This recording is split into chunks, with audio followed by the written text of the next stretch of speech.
Hi, everyone. Thank you again for being here for another dose of inspiration and empowerment, and of course, real talk. Today, I really want to touch up on something that comes up very often in my coaching sessions. And honestly, it lives in a lot of our hearts, especially for us women who've been taught to go, to do, and to prove. Let me ask you this question. Who am I without my achievements?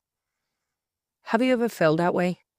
Like if you're not doing something impressive, useful, or productive, you don't feel like it's quite right. Maybe you start feeling guilty when you rest. Or maybe you feel anxious when your to-do list is incomplete. Maybe there is a little voice inside that keeps pushing. Do more, be more. If this is true, if this is really true, I want you to know that you're not alone if this is how you're feeling. You've maybe been taught that your worth comes from what you do, but not from who you are. And that belief usually starts from very young. Maybe someone only praised you when you got your top grades or you worked very hard. Maybe you grew up hearing that, success means being a somebody. Or maybe it was a silent message at a school or in your family or from a world around you. And it's like we slowly start believing that we are our achievements. And if not, you're something less. And it feels like you're not enough. But I want you to gently ask yourself something today. When did your work start feeling like proof of your value? And who taught you that?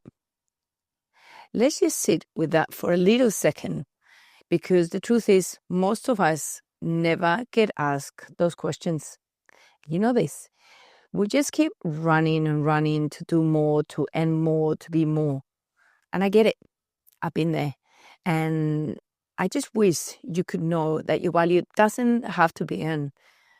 What if you were already worthy, but it's not because of your work or before all your achievements or before giving you a title for something?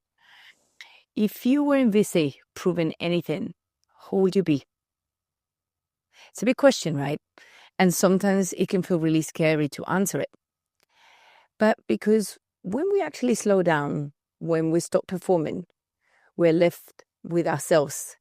And that can feel very unfamiliar if we've been busy chasing gold stars and praise for most of our life. But you're not in a job. It's not a job. You're not your productivity.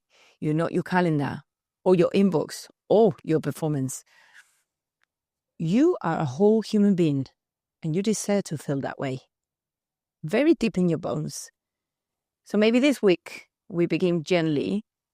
Try and be something just because it brings you joy, and not because you're good at it, not to achieve anything, just to feel like you again. Maybe it's reading, maybe it's walking, dancing, drawing, or sitting in silence. Let it be yours. Move your body if you can. Not to get the filter or to be better, but just to remind yourself, I am strong and I am here and I can do hard things. And when that little inner voice pops up, telling you that you are falling behind or that you're not enough, I want you to pause, take a breath, and say to yourself, I'm just doing okay. Let that be enough for today. I'm allowed to rest, or I am more than my work. Or even if you're noticing that those tough moments at work are getting to you, or when something goes wrong or somebody says something that slings, don't turn on yourself. Instead, get curious and ask yourself this question. What is this showing me? What part of me feels shaky here? Because those hard moments, they are not to punish you.